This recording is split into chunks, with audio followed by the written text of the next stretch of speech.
Luke chapter 18. Jesus told his disciples a story.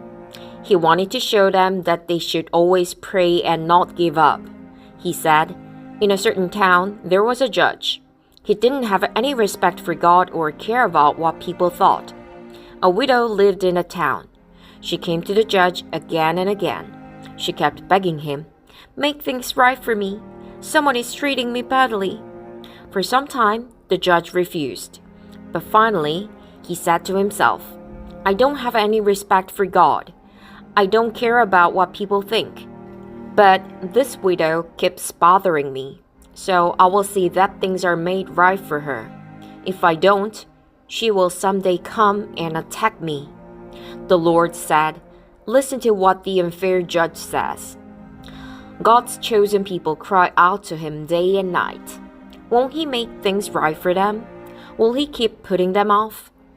I tell you, God will see that things are made right for them. He will make sure it happens quickly. But when the Son of Man comes, will he find people on earth who have faith? Jesus told the story to some people who were sure they were right with God. They looked down on everyone else. He said to them, "Two men went up to the temple to pray. One was a Pharisee. The other was a tax collector. The Pharisee stood by himself and prayed, 'God, I thank you that I'm not like other people,' he said.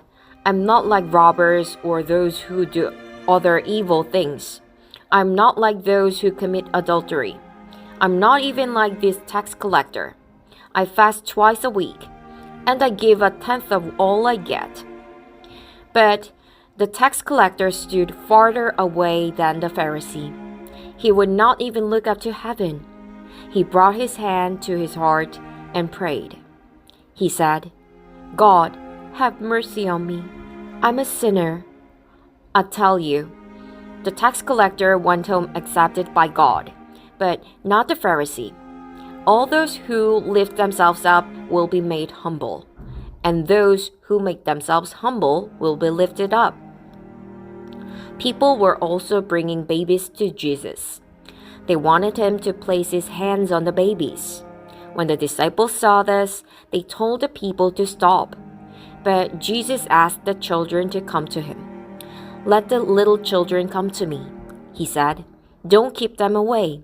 God's kingdom belongs to people like them." What I'm about to tell you is true. Anyone who will not receive God's kingdom like a little child will never enter it. A certain ruler asked Jesus a question. "Good teacher," he said, "what must I do to receive eternal life?" "Why do you call me good?" Jesus answered, "No one is good except God. You know what the commandments say. Do not commit adultery. Do not commit murder. Do not steal. Do not be a false witness. Honor your father and mother."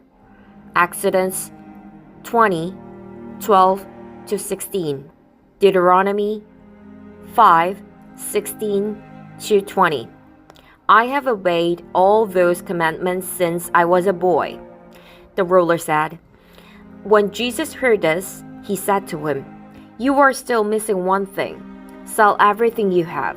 Give the money to those who are poor. You will have treasure in heaven. Then come and follow me." When the ruler heard this, he became very sad. He was very rich. Jesus looked at him.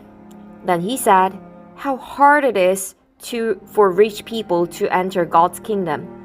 It is hard for a camel to go through the eye of a needle. It is even harder for someone who is rich to enter God's kingdom." Those who heard this asked, "Then who can be saved?"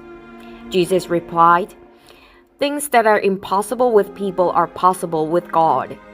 Peter said to him, "We have left everything we had in order to follow you." "What I'm about to tell you is true," Jesus said to them.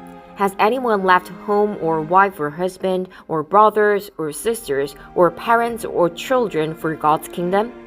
They will receive many times as much in this world. In the world to come, they will receive eternal life." Jesus took the 12 disciples to one side. He told them, "We are going up to Jerusalem. Everything that the prophets wrote about the Son of Man will come true. He will be handed over to the Gentiles. They will make fun of him. They will laugh at him and spit on him. They will whip him and kill him.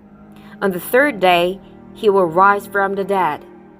The disciples did not understand any of this. Its meaning was hidden from them, so they didn't know what Jesus was talking about. Jesus was approaching Jericho. A blind man was sitting by the side of the road begging. The blind man heard the crowd going by. He asked what was happening. They told him, "Jesus of Nazareth is passing by." So the blind man called out, "Jesus, Son of David, have mercy on me."